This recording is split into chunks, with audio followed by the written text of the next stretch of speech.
Kali ini kita akan ngaji lagi bersama guru kita semua, Pak Ustadz Danu. Assalamualaikum Pak Ustadz. Waalaikumsalam warahmatullahi wabarakatuh. Assalamualaikum. Waalaikumsalam Pak Tung. Alhamdulillah. Nah, para pemirsa dan sahabat beriman dimanapun berada, Pak Ustadz dan Bang J, kali ini kita akan membahas sesuatu yang memang lagi viral nih, J. Ini kan sekarang ini ya, akhir-akhir ini perdagangan untuk urusan cemilan. Itu Pak Ustadz ya, cemilan untuk anak-anak ini macam-macam ragamnya aja. Minuman, makanan, gorengan itu banyak ya. Ada kasus viral nih Pak Ustadz, anak-anak itu menderita gagal ginjal. Ini anak-anak menderita gagal ginjal dan ditengarai penyebabnya itu karena pola makan yang kurang teratur seperti itu Pak Ustadz. Apakah mungkin itu Pak Ustadz dari makanan bisa menjadi gagal ginjal atau ada hal-hal lain Pak Ustadz? Bagaimana Pak? Bismillahirrahmanirrahim. Assalamualaikum warahmatullahi wabarakatuh. Waalaikumsalam warahmatullahi wabarakatuh. Amin ya rabbal alamin. Jadi yang saya amati dan juga saya mencoba meneliti dari pengamatan saya, bukan meneliti dari sisi racun dan gizi, bukan ya. Okay. Jadi kalau seorang yang terkena gagal ginjal di rumah aja, suami istri makanannya hampir sama. Benar ya. Tapi kenapa yang gagal ginjal suaminya? Kan gitu. Dia harus berpikir seperti itu. Makannya dimakan hampir sama. Gitu ya. Bapaknya suaminya kena gula, istrinya enggak. Padahal makanan minuman ya sama. Di rumah. Jadi kalau mau menentukan bahwa seorang anak kena gagal ginjal itu karena makanan, itu harus disurvei dulu. Orang yang pintar istilahnya itu harus mensurvei. Jadi bukan karena ada kasus gagal ginjal terus ngomong wah ini dari makanan-makanan yang sekarang itu banyak yang manis, banyak yang benar. Nanti dulu jangan menyalahkan makanan dulu, harus disurvei. Itu orang pintar. Tapi kalau asal ngomong ya nggak bisa kan gitu ya. Yang menjadi kerusakan gagal ginjal apa? Siapa tahu dia perokok pasif. Tapi ini bukan benar ini. Iya, maksud karena saya sesuatu kan selalu dicari kambing hitamnya. Betul. Janganlah ya disurvei. Gimana caranya nyurvei? Gini loh, masa saya ngasih tahu sih? Makanan-makanan anak-anak itu disurvei. Dia seminggu itu habis berapa? Toko nih, habis berapa bungkus? Kan gitu nih. 1 bulan habis berapa bungkus? Kan gitu nih. 1 tahun habis berapa bungkus? Nah, orang yang makan dengan makanan itu ada nggak yang gagal ginjal? Kan surveinya harus seperti itu. Penelitian itu maksudnya. Penelitian ya survei itu ya diteliti maksudnya. Kemudian dites juga. Jadi jangan asal bilang ini manis kemudian ini banyak vetsin. Dari dulu juga kita sering mendengar orang kena kanker karena vetsin, orang bodoh karena vetsin, kan gitu ya. Janganlah menyalahkan makanan dari sisi makanan ya, apalagi itu memang halal. Itu tidak boleh sebagai seorang muslim. Tapi silahkan, kalau memang sudah diteliti, insya Allah semuanya bisa nerima. Tapi kalau hanya cerita ya biasa aja. Tapi ini menurut saya ini masukan. Jadi kalau mau ditanyain di TV itu, kalau bisa ya jangan sampai menjadi tersenyumnya orang-orang yang lain itu bahwa jawaban itu sebenarnya bukan jawaban, dia asal jawab gitu. Nah, kalau menurut saya seperti tadi, yang gagal ginjal di keluarga aja kadang-kadang suaminya, istrinya enggak, kan gitu ya, rata-rata kan begitu coba. Contoh Haji C, bisa aja Haji C itu di antara Haji C dengan istrinya salah satu kena penyakit jantung. Padahal makanannya sama kan gitu. Kenapa dia yang kena ke jantung kan gitu ya? Harusnya mikirnya seperti itu. Berarti ada faktor lain. Nah, faktor lain inilah sebenarnya dijawab oleh Allah Ta'ala, wa ma asabakum min musibatin fa bima kasabat aydikum. Ini sudah jelas. Agama Islam sudah menjawab apa saja dan apa saja musibah yang kau terima itu disebabkan dari buah tanganmu sendiri. Jadi kita harus berpikir ke arah sana. Nih, saya coba menerjemahkan ginjal itu untuk menyaring ya mana cairan-cairan yang dibutuhkan tubuh nanti akan dibawa ke tubuh dan cairan tidak dibutuhkan tubuh nanti akan dikeluarkan melalui urin. Kan seperti itu. Nah, rata-rata yang saya amati orang yang terkena gagal ginjal itu biasanya ini orang dewasa ya, bukan anak-anak nih. Orang dewasa itu relatif biasanya orangnya itu emosional. Kalau udah marah itu lebih dari 1 hari. Ini yang orang dewasa gagal ginjal. Rata-rata yang saya amati itu.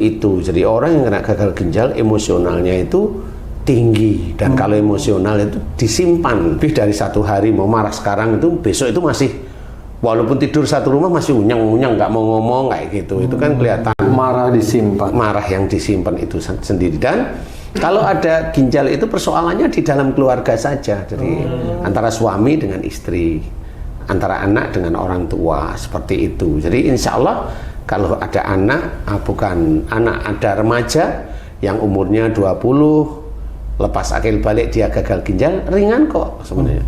Si remaja ini insya Allah dia jengkel dengan salah satu orang tuanya, dan marahnya ini disimpan.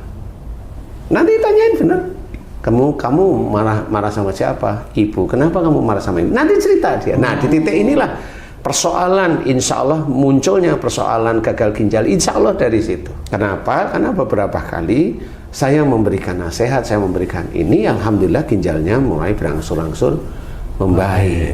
Padahal kalau udah cuci darah itu sulit untuk membaik. Iya, betul. Jadi cuci darah itu hasilnya cuma mati atau cuci darah seumur hidup. Gitu aja. Nah, bagi anak-anak yang sebelum akil balik, nah ini bukan anaknya yang salah nih. Insya Allah ada salah satu orang tuanya, entah itu ibunya atau ayahnya, itu jengkel, marah sama kakek neneknya si sakit ini. Marah tapi disimpan lebih dari 1 hari, dan itu berlanjut gitu loh. Umpamanya salah satu kasus, contoh umpamanya dulu nikahnya nggak disetujui kan gitu, tapi akhirnya karena si ibu, ayahnya ibu, jadi gini nih, kakek neneknya ini kakek nenek si ibunya, sebenarnya dari kakek neneknya ya dari pihak ibu ini nggak setuju, tapi karena si istrinya itu pokoknya saya harus kawin, akhirnya kan nyetujui. Tapi kasus ini suaminya kan tahu. Nah, suami tahu ini pasti dia nyimpen marah dengan mertuanya. Gitu ya. Dia emang nggak marah tapi menyimpan marah.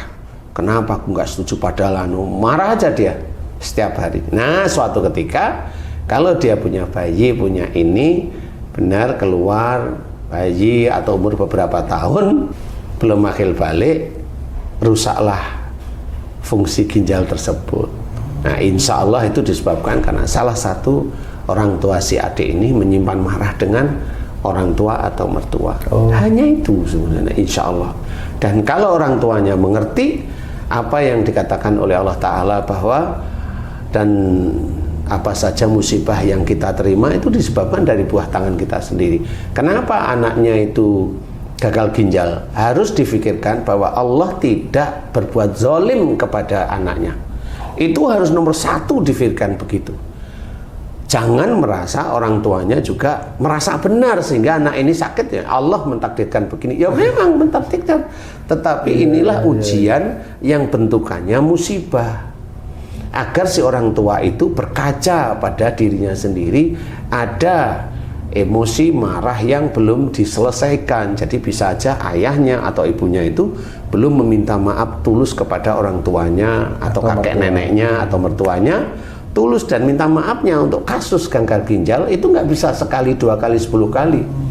Itu setiap hari, kalau bisa setiap saat minta maaf, sehingga nanti Allah mengizinkan ginjal itu nanti membaik sendiri otomatis.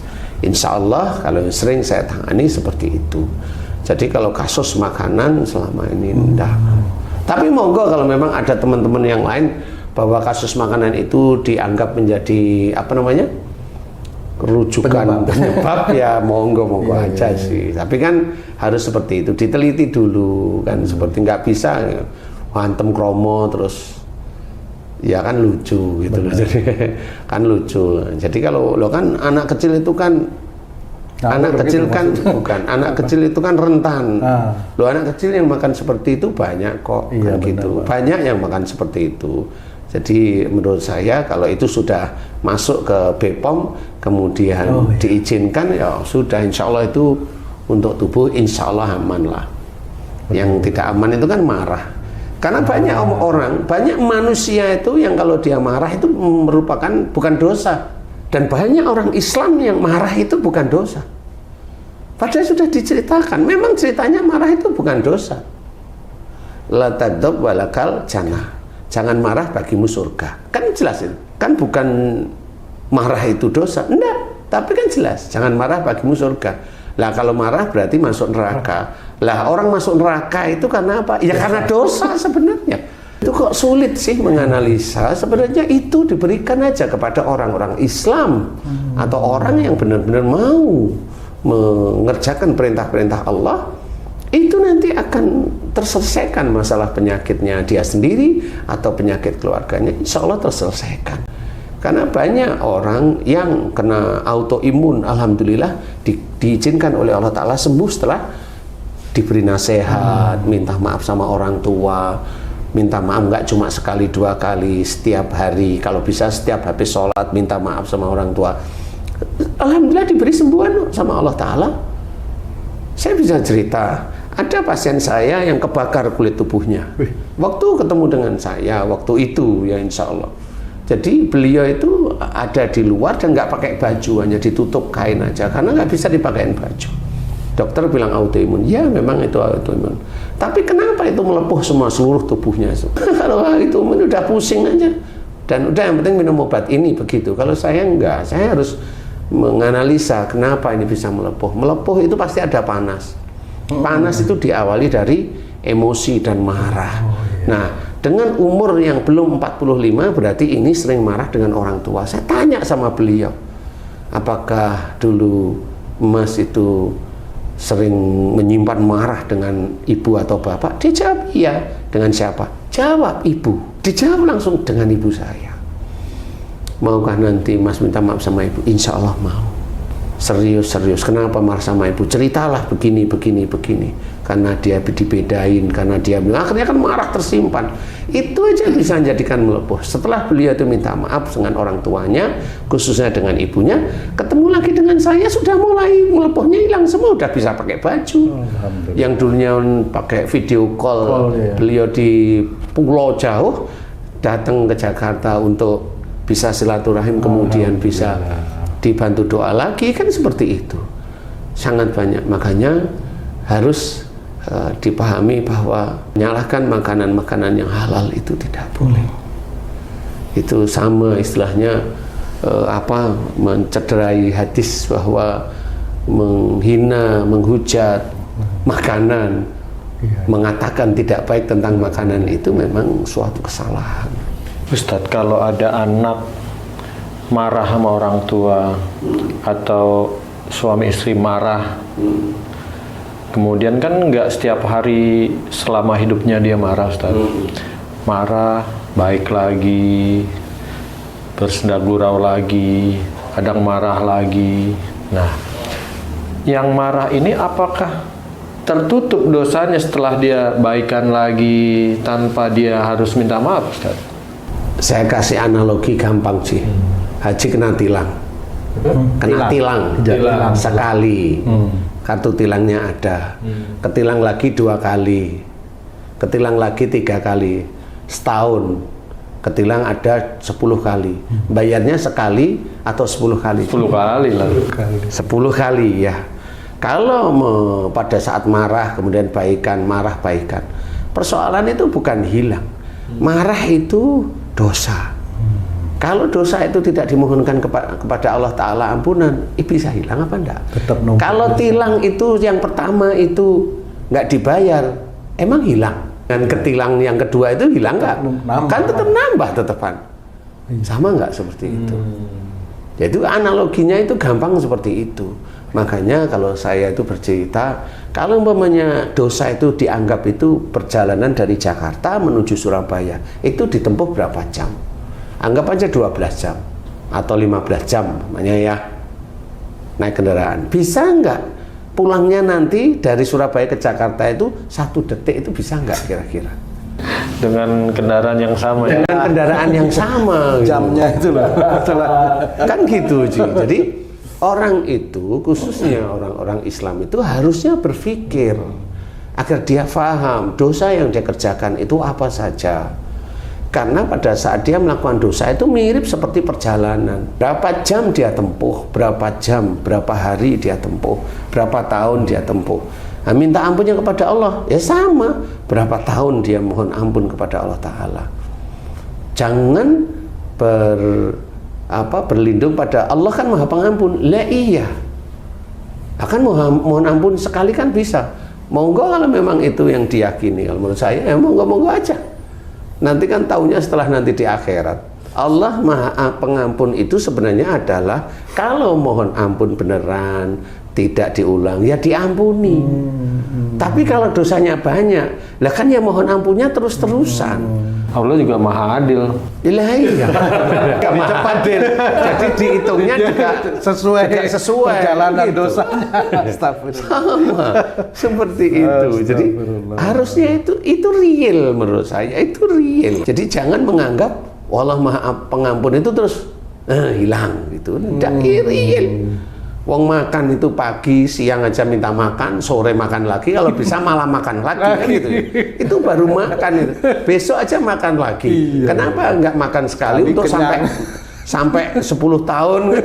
Enggak seperti itu gitu loh maksudnya.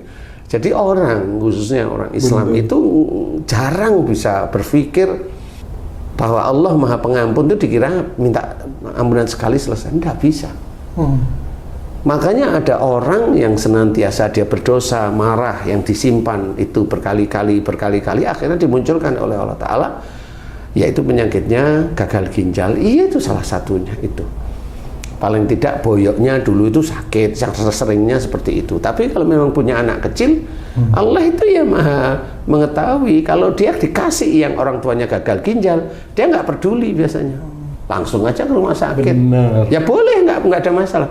Tapi pada saat anaknya yang gagal ginjal mau apa sekarang? Nangis, sedih, merasa terzolimi, merasa yang paling ini. Enggak, itu adalah sunatullah yang sudah terjadi. Jadi nggak perlu merasa ini. Makanya kenapa Allah itu mengajarkan wasari'u ila maghfirati min rabbikum. Segeralah kamu ke dalam ampunan Allah. Watubu ilallahi jami'an ayyuhal mu'minun. Oh, itu diceritakan orang-orang yang beriman aja itu tetap diminta oleh Allah Ta'ala bertaubat. Bertobatlah kamu sekalian kepada Allah, wahai orang-orang beriman. Jelas beriman tetap disuruh Allah Ta'ala bertaubat. Karena apa? Iman dengan dosa itu selalu bergandengan. Selalu bergandengan, kenapa? Ya ada orang yang beriman, ya dia bisa aja melakukan dosa. Nggak ada orang yang beriman. Itu jelas Quran yang menceritakan. Allah ini menceritakan. Berarti kita jangan merasa kita itu nggak pernah punya dosa. Ada dan banyak orang Islam yang seperti itu, banyak sekali. Berarti dia mengingkari wa ma asabakum min musibatin fa bima kasabat aydikum. Dia mengingkari ayat ini. Dia nggak mau melihat karena merasa dia nggak punya dosa. Lah, kalau dia kenal beneran sama malaikat atid gimana kan? Tanya setiap hari dia, dosa apa? Dosamu itu mulutnya gini. Dosa apa? Dosamu itu upload YouTube itu karena kamu merasa benar, jadi kamu salahin teman-teman kamu sendiri. Itu dosa besar. Kalau itu sudah kamu lakukan di sana, banyak yang melihat dosamu itu bertumpuk. Nah, itu kalau bisa tanya sama malaikat atid ngerti. Manusia mau tanya kepada malaikat atid atau rokim nggak bisa. Bisanya itu berpikir, ya apa yang ada dalam Quran, apa yang dalam hadis itu kita pikirkan. Begitu. Jadi Islam itu real, jadi bukan angan-angan. Kalau Allah sudah berkata begini ya begini, tidak seperti itu. Walaupun ada, yang ada itu contoh itu, umpamanya Allah itu ada, emang Allah ada. Karena gitu. Jadi kita nggak ikut-ikutan sama Om Darwin, dia itu dari monyet. Om Darwin. Iya, nggak bisa seperti itu. Saya ya tetap nggak setuju, walaupun banyak orang yang setuju ya silahkan kan gitu aja. Saya nggak setuju seperti Om Darwin itu. Ya kan gitu. Benar. Karena dia nggak mengenal Islam, jadi dia mengenalnya ya monyet, amuba kan begitu ya. Nah, inilah yang harus kita ketahui bahwa penyakit ini insya Allah tetap dari dosa-dosa yang kita lakukan. Kalau ada orang berpenyakit, kemudian dari penyakit itu nggak sembuh-sembuh, kemudian mati, ya itu azabnya di titik penyakit itu. Dia punya azab di titik itu, kemudian sampai meninggal. Kenapa dia azab di situ? Karena dia nggak pernah mau mohon ampun pada Allah Ta'ala. sehingga dia diazab di titik itu. Walaupun Islam, iya sama aja. Kan ada orang yang meninggal pada waktu dia sujud pada Allah Ta'ala, meninggal. Nah itu kan husnul khotimah. Nah, bagi orang-orang berpenyakit ya sama aja. Coba lihat orang-orang yang punya penyakit, emosinya pasti tinggi-tinggi rata-rata. Kalau ada orang yang penyakit jantung, dia nggak pernah marah. Iya, mulutnya nggak pernah, hatinya sama pikirannya yang marah terus. Kan gitu. Makanya JJ itu jangan sampai marah sama istri sih. Jantung nanti. Insya Allah. Kalau nggak jantungan ya ego itu ya bisa bikin jantung juga itu sih. Ya. Nah, jadi kita harus pahami bagaimana caranya menyelesaikan. Bagi bapak ibu yang anaknya ada gagal ginjal, saya memberikan cara, insya Allah Islami, nggak keluar dari garis Islam. Satu, mohon ampunlah kepada Allah Ta'ala kalau sering menyimpan marah kepada orang tua atau mertua. Satu. Yang kedua, minta maaflah dengan tulus ikhlas kepada orang tua yang kita menyimpan marah kepada beliau atau kepada mertua. Minta maaflah terus-menerus setiap hari.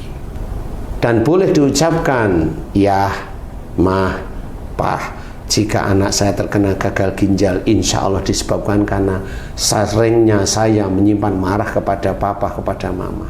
Pada papa lah, karena satu-satu. Jika itu dosa di hadapan Allah, papa, hari ini aku putramu sebutkan nama, meminta maaf pada papa lillahi ta'ala atas kejengkelan dan kemarahan yang sering aku simpan. Maafkan aku ya Pak. No, itu gentleman. Itu malaikat rokib langsung nyatat itu. Tinggal minta maaf tulus saja kok. Jarang yang mau. Padahal itu diajarkan oleh Rasulullah. Diajarkan oleh Allah Ta'ala. Ya, jadi sebagai seorang muslim itu benar-benar harus mengerti. Jangan baru dikasih sehat umur baru 35-40 kan gayanya kayak orang-orang yang nggak pernah terkalahkan. Iya, dia nggak apa-apa. Tapi kalau dia emosinya tinggi, tinggal tunggu aja nanti tensinya tinggi apa enggak. Kalau udah tensinya tinggi dengan gayanya seperti itu, mau ngomong apa? Nggak pernah bisa diobati. Mau ngomong apa ceritanya? Mau minum obat, silahkan. Sampai matinya tensi tinggi, itu kamu diazab oleh Allah Ta'ala. Sudah lepas karena kamu sudah mati. Udah nggak bisa meminta maaf sama siapa, kan gitu. Nah, disinilah kita harus memahami. Ayolah bagi bapak ibu yang terkena gagal ginjal, insya Allah hanya doa kepada Allah mohon ampun, kemudian minta maaf kepada orang tua yang kita itu menyimpan marah.